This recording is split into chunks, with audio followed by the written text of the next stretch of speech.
Hi, I'm Dr. Jeff Spurlock, Director of the Hall School of Journalism and Communication at Troy University. And I'm Aaron Taylor, Television Production Coordinator for Troy University. In January of 2015, Troy University embarked on a new endeavor that was designed to increase TrojanVision's news coverage to reach the capital city of Montgomery. The means of doing so was a partnership with the Hall School of Journalism and Communication in establishing our Trojan News Center on Troy's Montgomery campus. That's right, Aaron. Students in my advanced news practicum class used the equipment and the facilities in the Trojan News Center located in the Rosa Parks building on the Montgomery campus. They were there to cover stories in the capital city throughout the spring semester of 2015. And those stories were then in turn aired on TrojanVision News, allowing our viewers to get some additional insight into what was going on in the seat of government. And to give our students a taste of what they'll encounter if they find themselves covering government in the professional world, they were required to produce at least one story about the Alabama legislature. Some of those stories you'll see on this program. That's right. Over the next hour, this program will present some of the highlights of our first semester utilizing the Trojan News Center in Montgomery. We hope you enjoy. The first effort to come out of the Trojan News Center was a story on declining gas prices in the capital city, produced by Amy Austin. Gas prices have been steadily dropping over the last few months. The price is now below $2, and drivers are happy with the decline in the prices. Good. I mean, obviously it's a relief, you know. I drive about 30,000 miles a year, so it's quite a savings for me. It would have cost twice this. I just paid $33 for 18 gallons, basically. It used to cost $90 not too long ago to fill this truck up. It's good for our senior citizens. I go up and down the road. Yes, it's real good. I just love it. With the drastic change from prices over the summer until now, customers said they had not expected the cost to change so much and so quickly. I really never thought it'd go back this low. No, not really. Because I'm 40 years old, so I remember when it was quite a bit lower than this even, and things generally don't go back down this much. So it's been nice. I can't believe that. You know, I don't watch be paying attention for real. I don't know where my mind be at. But that's good. I'm glad. I hope it stay low. And now that they are saving money due to the lower prices, these drivers are able to do more things with their money than before. I'm going hunting, and it's a lot easier and cheaper to go hunting. So everything you do, you know, anything to operate something like this, because it certainly uses a lot of gas. Really try to save a little bit more. You know, just you know, you can put that money back into the home, you know, into your family. Do something extra with my kids or just save, really. The last time customers saw prices drop this low was in December of 2008, over 6 years ago. In Montgomery, I'm Amy Austin, Troy, TrojanVision News. And some of the stories covered Troy University events taking place in Montgomery, such as a celebration of Troy's Confucius Institute with area leaders. Andrew Johnson has the details from that event. Thursday night, the Confucius Institute held a ceremony to celebrate how the Institute benefits the state of Alabama. Troy University and the Confucius Institute are very important because the role that they provide is really a connectivity role by providing interaction on the cultural, educational, and business side. Everything that's being done through Troy University's Confucius Institute has been a real bonus to the state of Alabama in terms of our growth and ability to develop relationships with our friends in the People's Republic of China. The Confucius Institute is also expected to grow in the upcoming years. Absolutely. We want not only to see it continue, but to expand. We're reaching out into many schools across the state, LAMP being a good example of a very effective partnership. And we want our students in Alabama to be engaged because their marketability, their ability to accommodate and be accommodated in the global village is enhanced by virtue of fluency in more than one language. And we think that language, it used to be the Romance languages, which are still important, but I think the future would suggest that Mandarin is also important.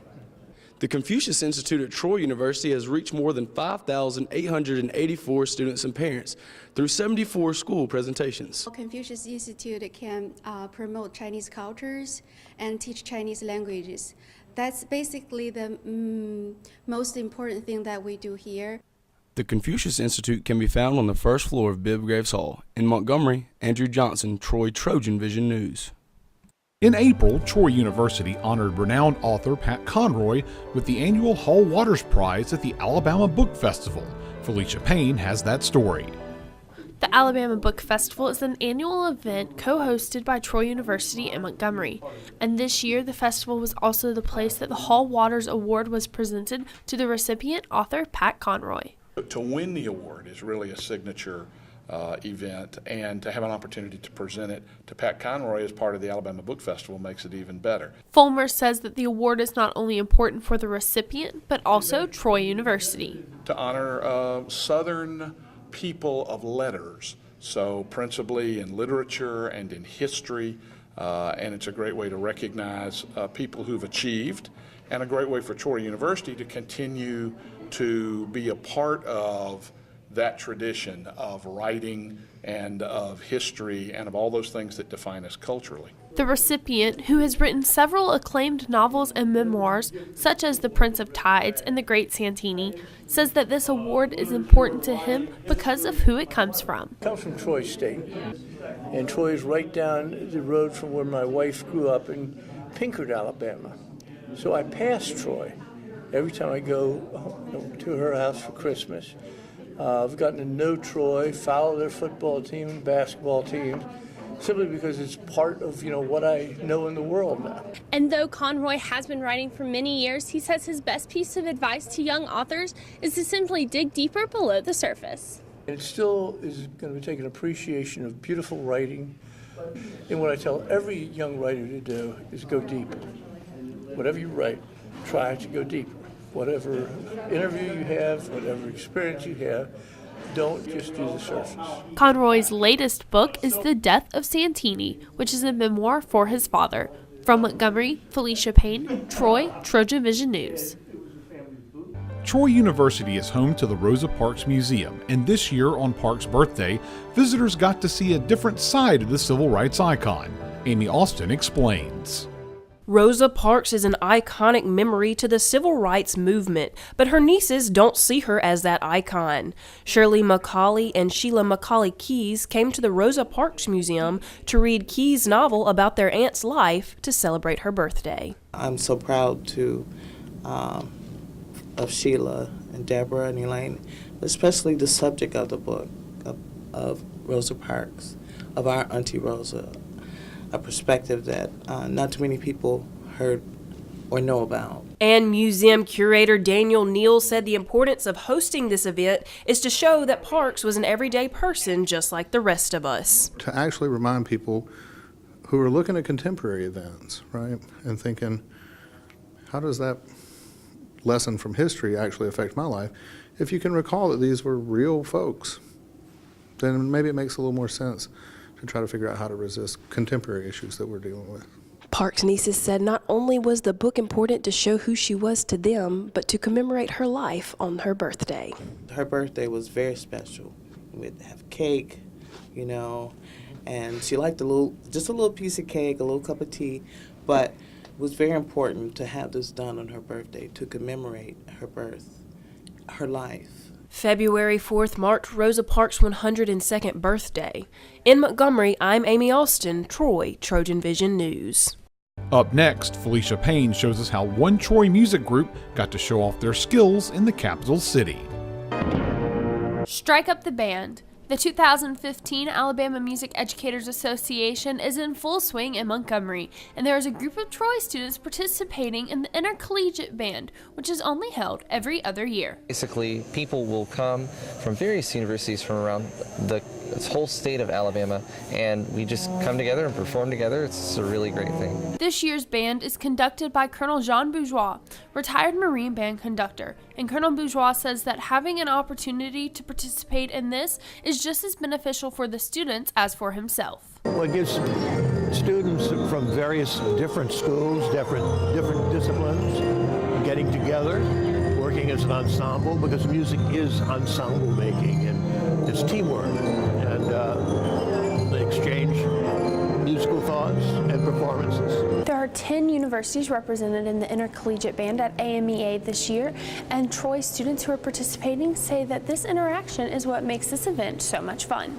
I think it's an awesome experience to be able to get with other musicians and make music with people that are as serious about music as we are. It's a great way to network, and also it's nice just to come play music with competent musicians from across the state. You don't really get to play with people from other areas like you used to in high school with honor band and stuff like that, so it's a good experience for sure. There are 22 students from Troy participating in the event, and they hope that they can bring some of the things they learned here at AMEA back with them to Troy. In Montgomery, Felicia Payne, Troy, Trojan Vision News. And now we'll get a glimpse of some of the legislative reporting from the first class.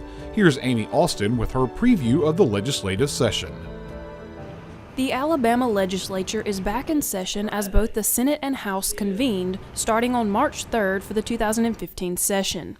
Several big bills will be brought forth to the floor. Well, there's a package of legislation coming from the governor. We don't know what that is yet. He's speaking to the entire state population tonight, and he will present some revenue measures, as he calls them. The largest bill that we'll deal with will be the budget, the general fund budget, which is several million, hundred millions of dollars in the red. So we've got to deal with the general fund budget. Each member of the legislature has a bill that they will present or support. That is their main focus for this legislative session. I'm going to introduce a bill dealing with solid waste.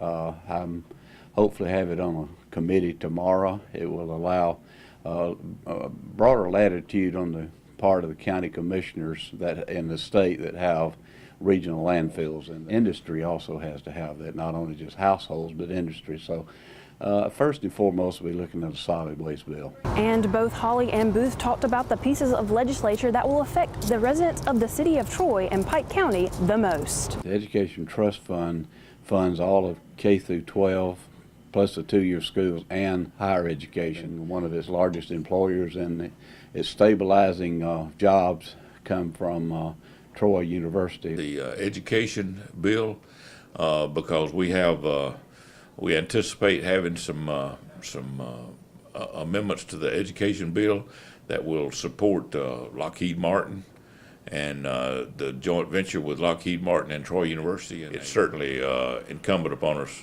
to be sure that Troy is well treated in the education budget. The legislature will meet throughout 30 different days within the span of 105 calendar days.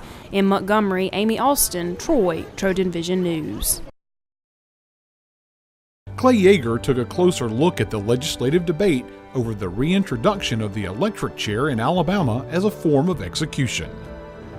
The Alabama House recently passed a bill that would once again bring the electric chair to Alabama. Normally, execution of an inmate would be through lethal drugs. However, it's becoming less of an option. People who are making the drugs don't want to supply it for that purpose. And that's what I think, not what I know. I believe that to be the case. Some people think the electric chair is regressive instead of progressive. However, Senator Hawley says that is not the case.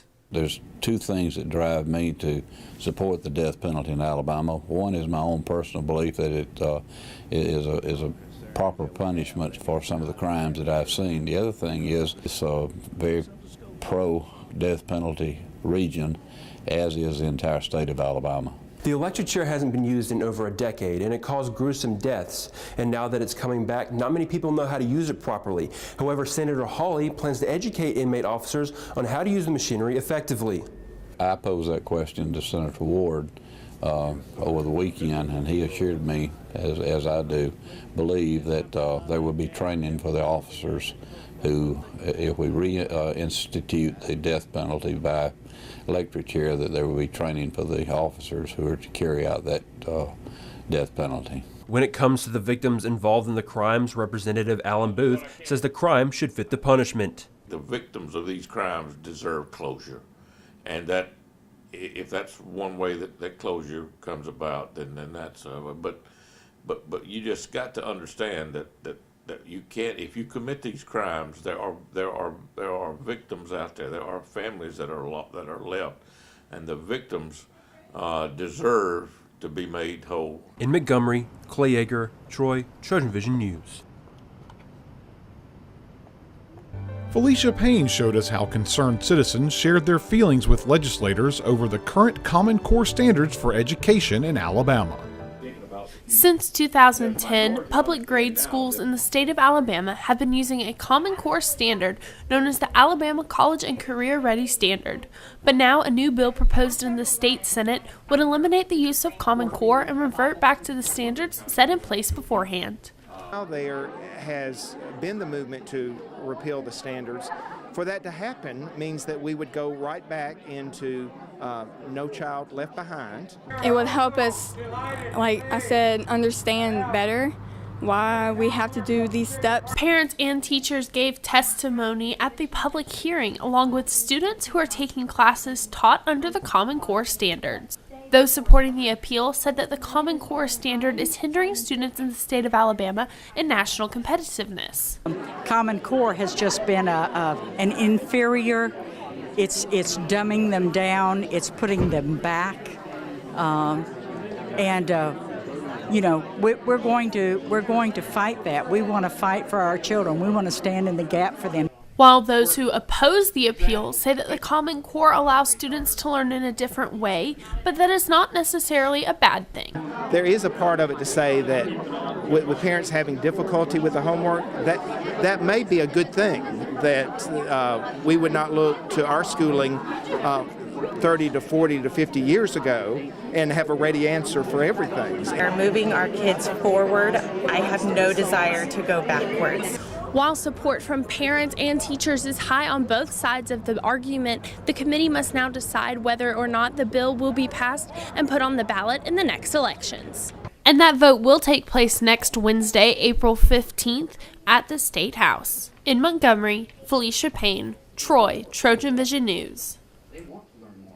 And with all that potential legislation on their plates, Bethany Wilson introduces us to the man who keeps the Alabama Senate in order each session, the Secretary of the Senate.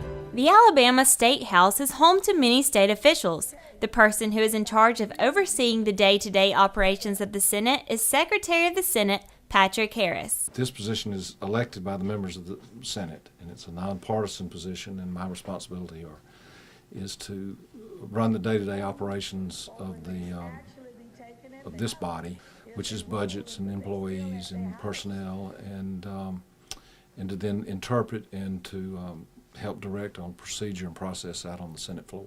While there are many different things Harris enjoys about his job, he says his primary goal, as well as his biggest challenge, is to remain neutral and treat everyone equally. The biggest challenge is just trying to stay neutral.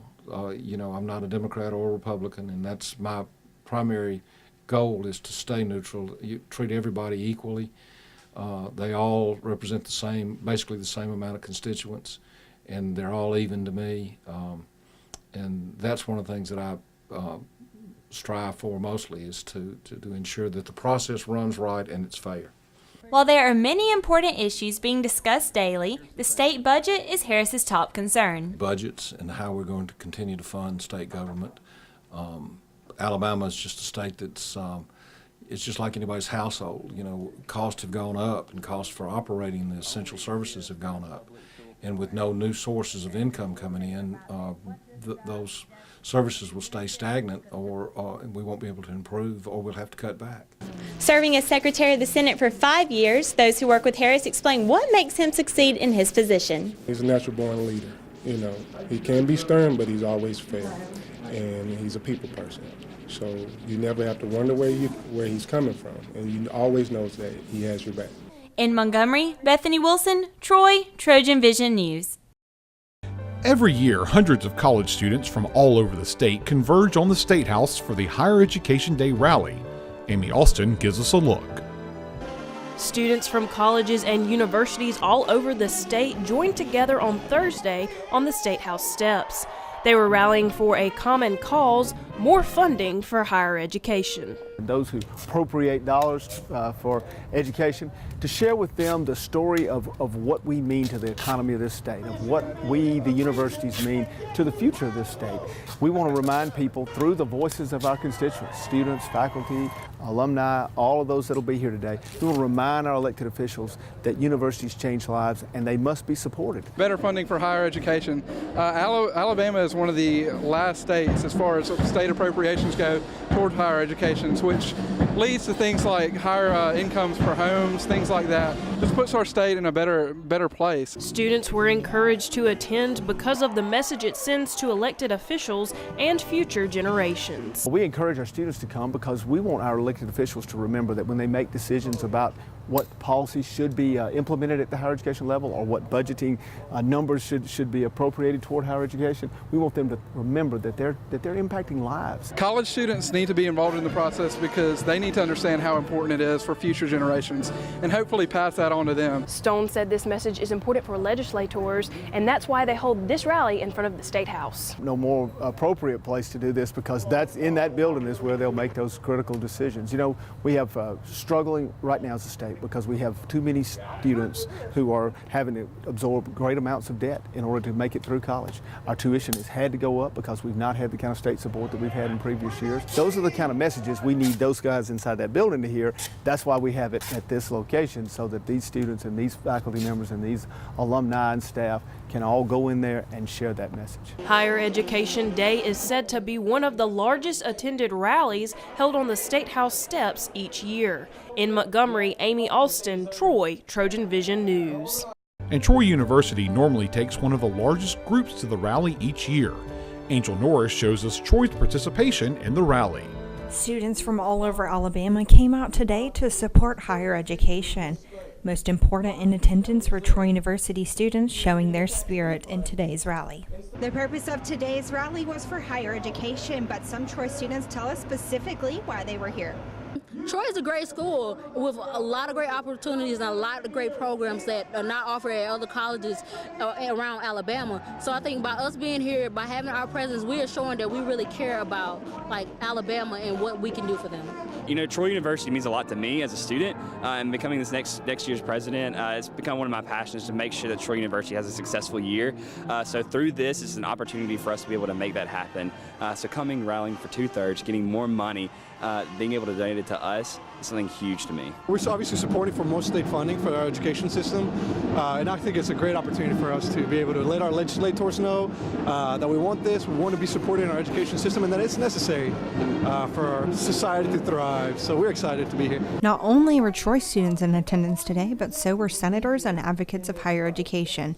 Here's how one senator felt seeing Troy students show their support. It's really exciting. It's exciting to see the enthusiasm and the interest, and we all understand the impact of tuition and cost of college. So many students today, when they finish college, they got such a debt, it's almost unreal. And we want to relieve that. We want to get increased funding for the state, we need to get funding for higher education so that they won't have to do that. Troy's SGA estimates around 250 Troy students travel to Montgomery to take part in this year's rally. In Montgomery, this is Angel Norris, Troy Trojan Vision News. The students also showed us some of the educational opportunities in the capital city, in particular the Alabama Archives. Bethany Wilson shows us one of the exhibits on display in March.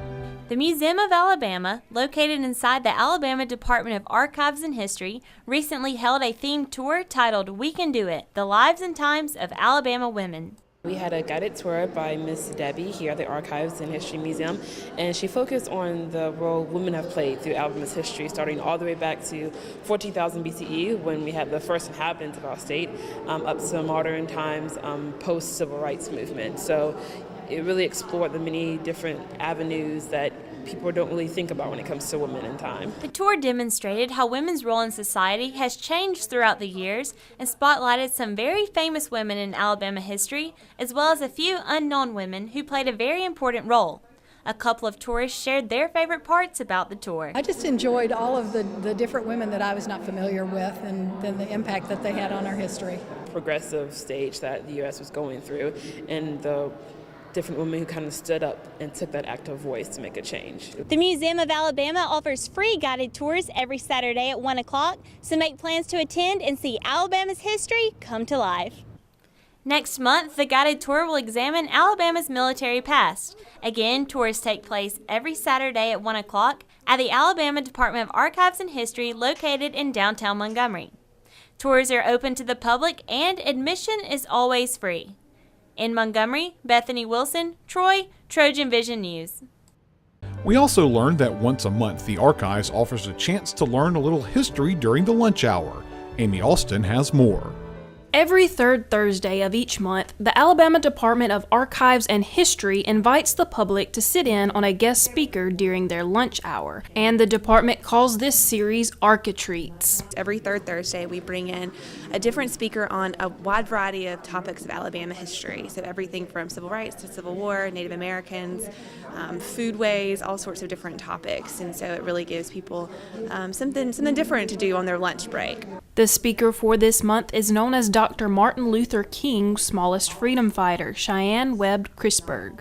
And Museum Communications Officer Georgia Ann Connor said how important these stories are around the 50th anniversary of Bloody Sunday. So important to be able to bring in someone who experienced these things and you can hear so that you can hear firsthand from someone who was there. It's just really powerful and just an incredible opportunity for the public. And Webb Chrisburg said she hopes her stories impact both children and young people listening the same way she has been impacted. Usually when my voice is heard based upon my story, it ignites a feeling that gives a young person not only the educational aspect of how my experience made a difference with me, but I want them to have that same feeling that I got that was fueled in me from adults as that little girl. The Alabama Department of Archives and History holds the Architreats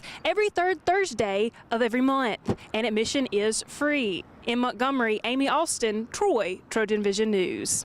And in their April installment, Clay Yeager shows us a discussion on an important battle in the Civil War.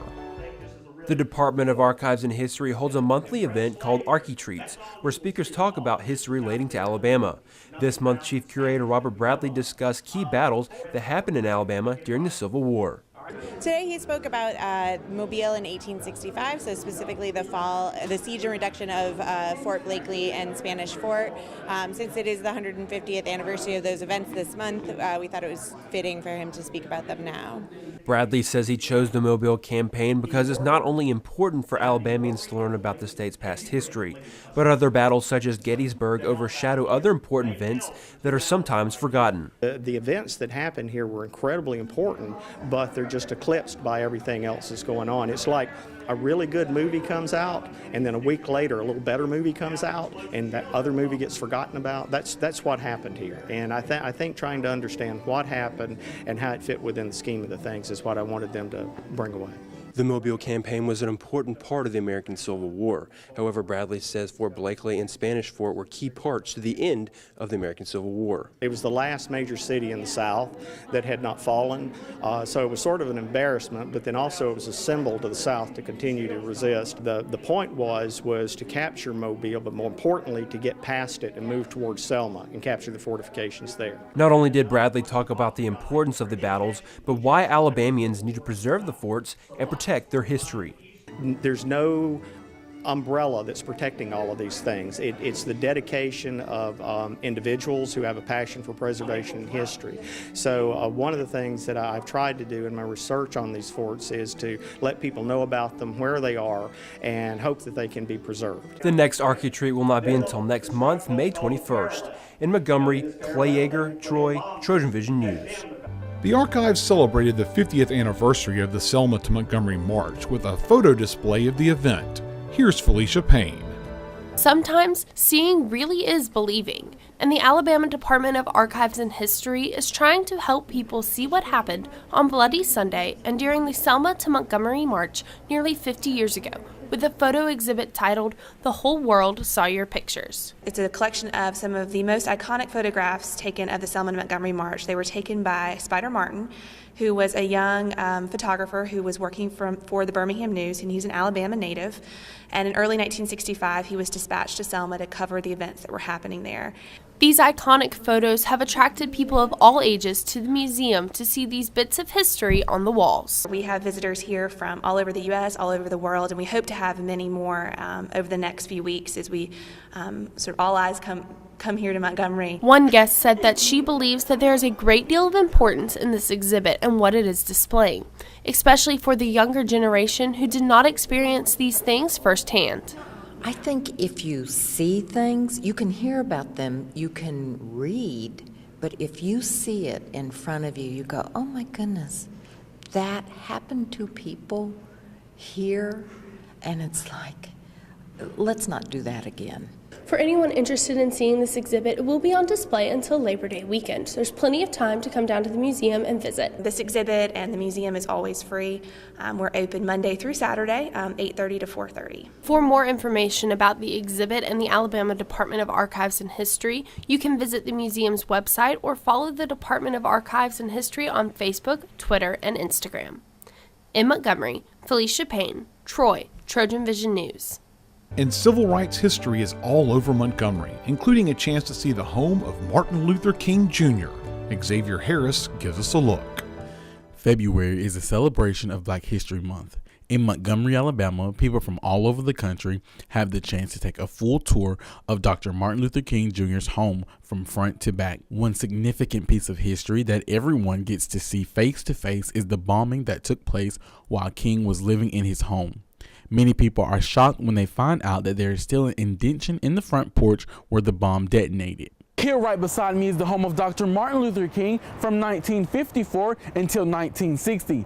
King was at Ralph Missionary Baptist Church when he got the phone call that his house had been bombed with his wife and children inside. Reverend King was downtown at a meeting, and his wife was at home with their young baby, Yolanda, and the wife of a deacon of the church, Mary Lucy Williams was her name.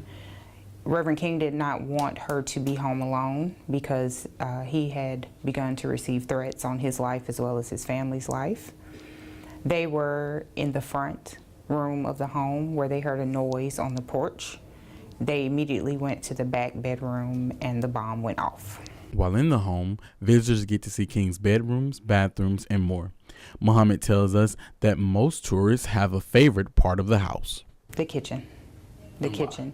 Because that is where Reverend King experienced his epiphany, where he heard God speak to him and tell him, be not afraid, and to go forward with his work in the civil rights movement. The many tours that are given daily, Muhammad tells us whether far or near, mostly all who visit King's home leave feeling more uplifted than when they entered the home. They are very humbled. They seem to connect with the home.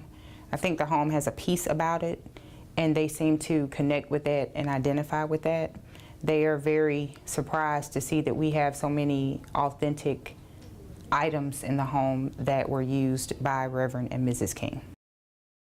And some Troy University students got the chance to experience some of the areas that were part of the civil rights movement. Clay Yeager shows us how. With Black History Month coming to a close, Troy University students had their first annual trip to Montgomery to see some historic sites and learn more about the roots of Black history. Well, this year is a very important year with the celebration of the Selma to Montgomery March and the celebration of the Montgomery bus boycott. So we wanted to at least schedule a trip for our students to visit the Dexter Avenue Memorial Church as well as the Rosa Parks Museum on the Troy Montgomery campus. Students that made the tour to the Dexter Avenue Memorial Church and the Rosa Parks Museum said they took away something personal in their experience. My dad was 5 years old when the whole Civil Rights Act got passed. You know, he was born in 1960, so, you know, he experienced a lot of it firsthand, and just actually getting to know what's going on within it. What did I gain most from it is just that it didn't happen long ago, and that it's a continuing process, but at least it's moving somewhere. Troy University students who had a chance to come to the Rosa Parks Museum said that they learned something that they could not get in a classroom. In a class setting, you read about it, but it doesn't necessarily stick into your mind. But coming to visualize it and see it, it's going to stick, and then it's going to be more of an impact. In a classroom setting, you get that feeling of that it's work and you don't really want to do it. But in this instance, it was more of a natural feeling, and it allows me to pick and choose, actually get what I want out of it instead of that constant feeling of a paper due on it, and I'm just trying to get words on the paper instead of actually knowing what I'm writing on that paper. Reporting from Montgomery, Clay Yeager, Troy, TrojanVision News. Troy University offers a place for people young and old to learn about the cosmos. Andrew Johnson introduces us to the planetarium. The W.A. Gale Planetarium, operated by Troy University, has been around for over 40 years, providing shows daily to most students in the Southeast. This planetarium was built in 1968 and it opened up in '69. That was about the time with the moon race, and we were racing the Russians to get to the moon and to get into space. Planetariums sprung up all over the country. Now, Montgomery was fortunate to have this facility built. This is one of the largest planetariums in the Southeast. A visit to the planetarium is sure to be a learning experience for everyone in the family. And we can introduce like a whole family to astronomy and pique interest and teach imagination to young children, because kids are losing that. And even adults, we tend to lose the imagination. So we can spark that again. And Einstein said imagination is one of the most important things we can have, because without it, we wouldn't have the current technology. Not only is the Gale Planetarium an educational place, but it's also very fun when you need your space. There's not many things that you can do today where grandpa and grandson can come in and be on the same level. The planetarium opens during the week at 4 o'clock for daily shows. It is located at 1010 4th Avenue. In Montgomery, I'm Andrew Johnson, Troy TrojanVision News. And the students had the chance to show different ways that people were getting involved and helping out in the community. Angel Norris shows us how some people experienced a simulation of what it means to live in poverty. River Region residents came out Thursday night to learn more about the daily challenges faced by families in poverty. Troy University and Alabama Possible held a simulation to show the community how difficult it is for impoverished families. We're going to have a group of about 88 participants experience what a month in the life of a low-income family might be like. We have 4 15-minute weeks, and during each one of those weeks, the families have to figure out how to put food on the table, get the kids to school and get to work on time, pay the rent and utilities. Alabama is the 7th poorest state, and nearly 900,000 Alabamians live in poverty. Jonathan Seeland tells us how Troy students and people in the surrounding communities can help get involved. So there's a lot of ways that on our Troy campus that students as well as the community can get involved. One is through our Campus Kitchens program. And we also do our spring food drive, which is a can castle contest and faculty and staff food drive, as well as we have relationships with area nonprofits and schools to get students out in the community. Participants tell us what they learned and how the experience was for them. It's amazing how many different things can come up in the course of a given month that families have to endure and deal with. Well, when you look down and really look at all the bills that you have to pay with a set amount of money, I got left in jail for 2 weeks.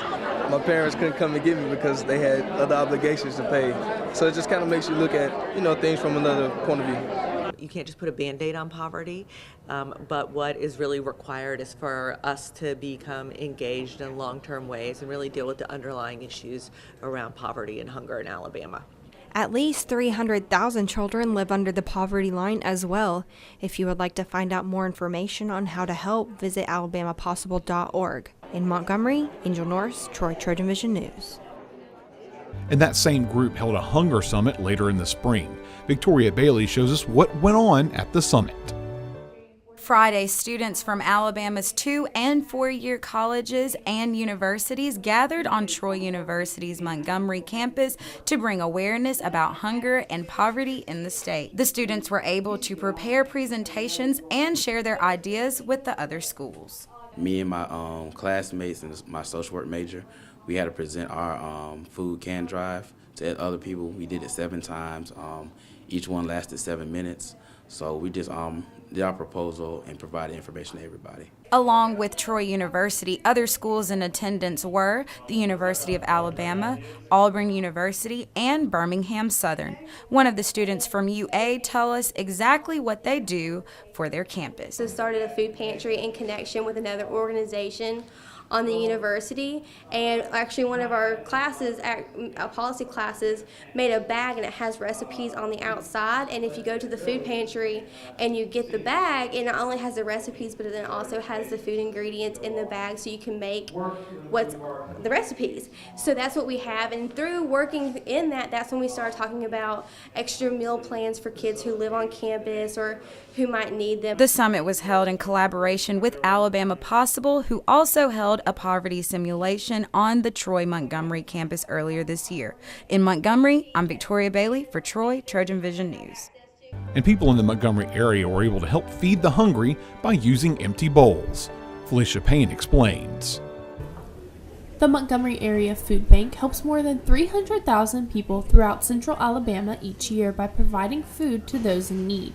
And the community had a chance to give back to the organization on Thursday during the Empty Bowls fundraiser. This is the 9th annual Montgomery Empty Bowls fundraiser. Our purpose is to raise money for the Montgomery Area Food Bank. We have come together. Margaret makes the bowls. We also include in our fundraiser a silent auction.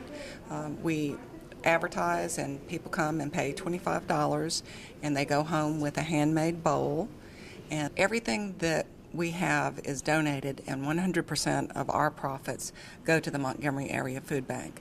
And while this fundraiser has been going on for some time now in Montgomery, it is not a concept unique to the river region. In '91, a man from Michigan, an art teacher from Michigan, encouraged his art students to give back to the community by making bowls and then selling them at a luncheon type event. That was the first Empty Bowls, and it has spread really through potters. So it became really a neat grassroots effort. They're held all over the world for various different fundraisers. Organizers say that they feel this event is special because there are many different ways that the community can get involved. It's a community effort and it brings people together. Whether you're making bowls or serving soup or just you come and you purchase a bowl and you sit together with maybe somebody you've never met before, it brings a community together. It is a beautiful thing to see people who have never had clay in their hands. It's really quite a privilege to see people put bowls together. Those who were unable to attend the event are still encouraged to donate to the Montgomery Area Food Bank. In Montgomery, Felicia Payne, Troy, TrojanVision News. And some empty chairs were put to use as a way of helping out children in the Montgomery area. Bethany Wilson has the details. The Children's Advocacy Center in Montgomery recently held its 8th annual Chairs for Children event, including a live and silent auction to raise money for Child Protect. The money will help Child Protect, and basically what we are is a children's advocacy center, and we assist DHR and law enforcement in child abuse investigations. So we give kids snacks when they come in. Sometimes we have kids who haven't eaten. We offer free counseling sessions for children that receive services for us, so it helps support us in doing that. And that's pretty much it. Just kind of helps keep us afloat and keep doing what we're doing so that we can service the kids in these counties.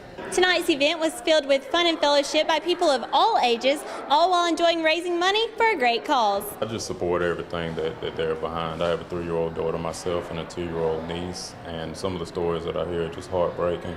And it's very motivational, very uplifting to know that an agency like this exists, first of all, for the support of these children, because it could be life ruining, but someone like this supporting them maybe can make a better life and support for these kids. The MC of the evening says that most importantly, people understood exactly what they were bidding on and where the money raised would go. I think people really understood what they were bidding on. It wasn't just for the chair, it was really for Child Protect. So even though it was kind of loud and a lot of people were really focused. I could tell that they knew what they were in the room for. So I had an opportunity to talk about Child Protect, some of the services that they offer, the victims that they serve, the child abuse victims. So at that moment, people started listening. The Children's Advocacy Center staff feels that the event was a huge success and continues to grow each year. In Montgomery, Bethany Wilson, Troy, Trojan Vision News. And Bethany also introduced us to a way that dads can spend some quality time with their children while also encouraging reading. Many people look forward to Saturday as a day of recreation and fun. Ron Simmons, along with his daughter Erin, created the program Dad and Daughter Saturdays, which Simmons feels is a wonderful way for fathers to spend quality time with their daughters. Dads is a program that my daughter and I started about 3 years ago. 3 years ago. I just used to take her to the library on Saturdays. So decided that this was a program that I would introduce to the public. I graduated into Leadership Montgomery. And one of the things that Leadership Montgomery teaches is when you find a void within the community, fill it. And I identified that dads don't spend a lot of time with their daughters, and it's always the mother who's with them. At each event, a Dad of the Week is chosen to read to the children. Kip Harding was chosen as Dad of the Week, and he read Sophia the First. I like just getting ready to come because the kids are all excited. It's on a Saturday, so I don't have to worry about shaving or anything. We just come out here and have a good time, and they, like he was saying before, they always remind us, hey, we gotta go, Dad, we gotta go. And I really enjoy that excitement. Dads, if you're looking for something fun to do with your daughters, head on over to the library every second Saturday for food, fun, games, and much more. Simmons says everyone is invited to attend Dads, and you never know who might stop by. The police chief of Montgomery has been here. We've had judges and all types of people who are here. So it's an exciting time for the dads to come out, spend time with the daughters, build a bond. We have fun, we laugh, we play. There's always an activity. Dads is sponsored by Dreamland Barbecue and the Montgomery City County Public Library. The next meeting will be held on Saturday, April 11th at the Juliet Hampton Morgan Memorial Library, beginning at 11 a.m. In Montgomery, Bethany Wilson, Troy, Trojan Vision News. Xavier Harris showed us a way the city of Montgomery is planning on using the old Montgomery Mall to expand its schools. When you think of shopping malls, you may grab onto your wallets and ready to swipe away. Well, for the Montgomery Public Schools superintendent, they are now turning what used to be an old shopping mall into a magnet school. The old Montgomery Mall, by the way, has a new name. It's called the One Center. And at the One Center, we will be placing 2 of our schools. We have several schools that are in need of homes because of problems with the facilities. So one of the schools, Lamp, was out of a home, and we've been looking for a home for it for a while, and this was an answer for moving Lamp to One Center. And with the One Center being attached to the Montgomery Police Department and Fire Station, Allen says it will only benefit the students attending the magnet school. Another of the schools that I'm moving out there is our Technical Education Center. And in that center, we have academies that focus on police and fire department works. So we will have students that will be training using those facilities. They will not necessarily impact LAMP, but the other school will be directly engaged with that. And I don't think it'll be a problem for LAMP at all. Allen says the building of the new school has already begun, and the school will be in session fall of 2017. And high school football players across the state are dealing with some new rules pertaining to contact. Clay Yeager visited a school in Montgomery to find out about the rule changes. The Alabama High School Athletic Association is making some changes to the game of football, and those changes deal with the key part of the game, the contact. It limits the number of contact minutes you can have per week, and it also limits the number of bouts that you have per week. You go on an alternate and you can't have full contact for 2 days in a row. And it lessens the occurrences of potential harmful effects on athletes. Perry also explains the reason for changing the rules now is because of recent studies on concussions. Well, there's been so many occurrences of concussions, and a lot of studies are coming out about the long-term effects of concussions in contact sports. However, contact is key in preparation for games, and high school coach Nelson Hall gives his opinion if it affects how they get ready for games. Preparation for a game, we try and plan. And if you plan, then you can get around it, and sometimes you might bite your lip saying, I wish we could hit more. Football is labeled as a contact sport, and it's always been part of the game. However, with the new rules and regulations for schools in the state of Alabama, the question arises, will it always be a full contact sport? Well, head coach Jimmy Perry says it will be a positive change for the game of football. Anytime we do anything to ensure the safety of our children, I think that's on a positive note. Coaches, what they have to do, they have to let's see what we're doing. Let's see how it fits in these parameters, and we'll make the adjustments one way or the other, because there's not a coach in America, I honestly believe it, there's not a coach in America that goes out there and says, let's see how I can hurt one of these youngins. They all care about them, or they wouldn't do it. Up next, Xavier Harris shows us how some area children got to show off their fashionable side. Children from all areas of Montgomery had the chance to showcase their talents through Kids Couture Fashion Show. And the head event coordinator tells us exactly why she started with the youth. What took place here tonight is the first annual Couture Kids Fashion Show, where I took 147 children right here from all surrounding areas to do this amazing fashion show. These kids are so talented. We had singing, dancing, modeling, acting, and also a live commercial reel. I just want to highlight some of the talented kids here right here in the city. And while this is the Choose One or Lose One's first fashion show, many of the parents of the children in the fashion show say they get their children involved to get them out of their shells. I'm friends with Alethea, and I wanted my girls to be able to build up their self-esteem, and because nowadays it's you have to be really thin. I just want them to embrace their body and have their personalities come out and not be shy. It's a lot of things that are in the city, but I found that this production was very professional. It's been professional throughout the beginning since January.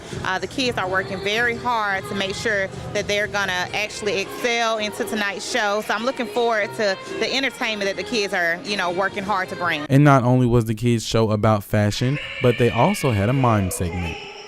Tonight, we're going to show y'all how we do and how we dance for God and how we praise God. We mime because we show God, we praise God, and tell people out there y'all can praise God too.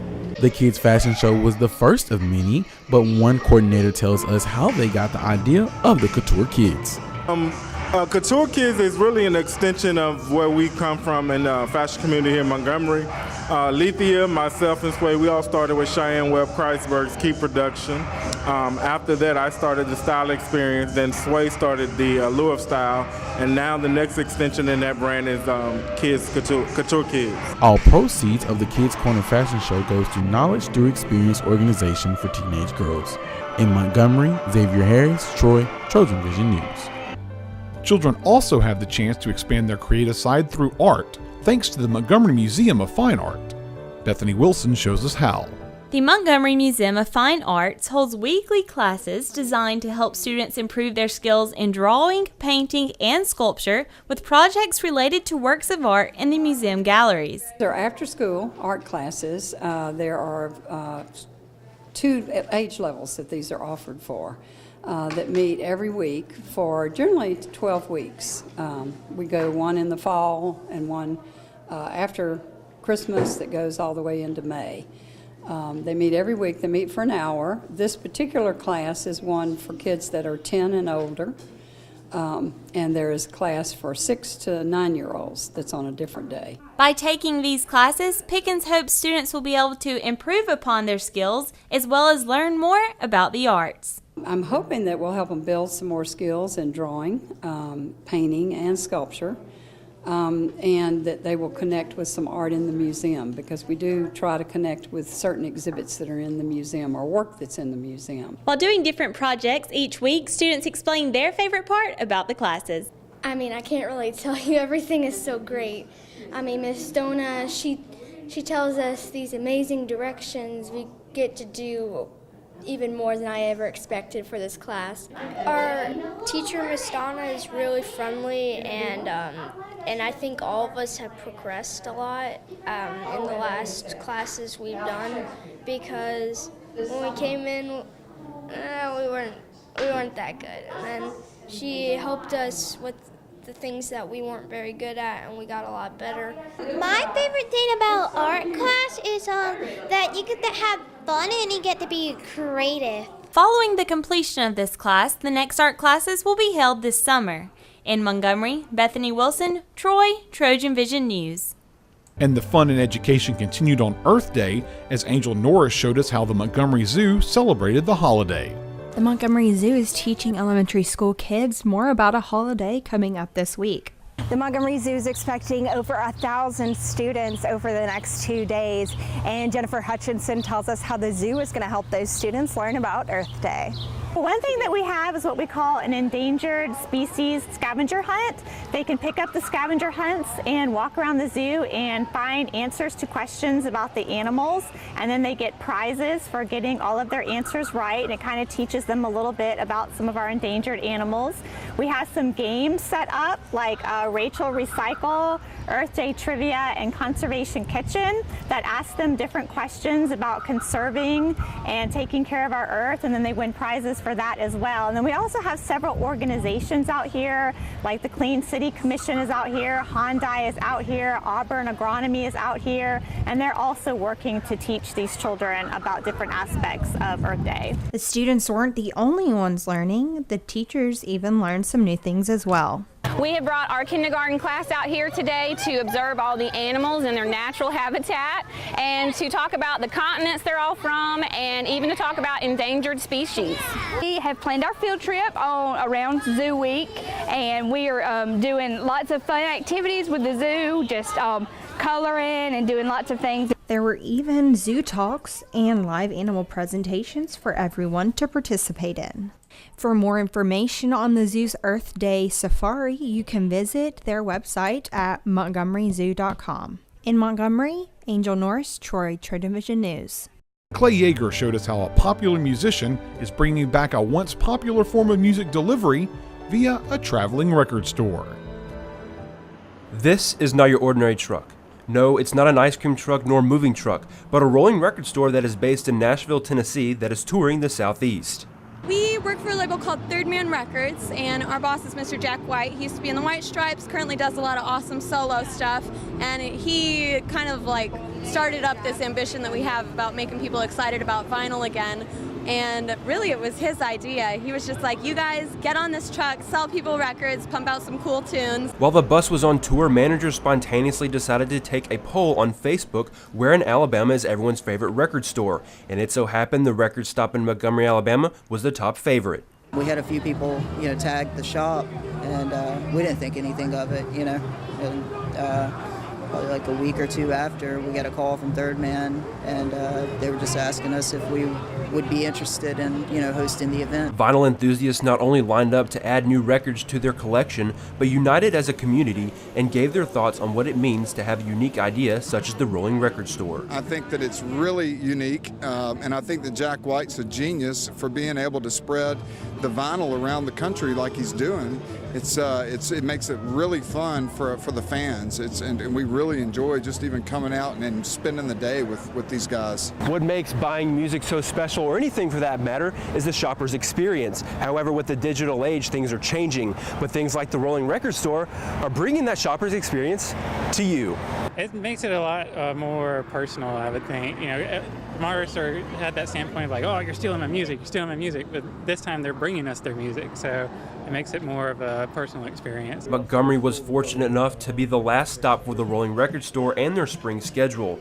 In Montgomery, I'm Clay Yeager with Troy, Trojan Vision News.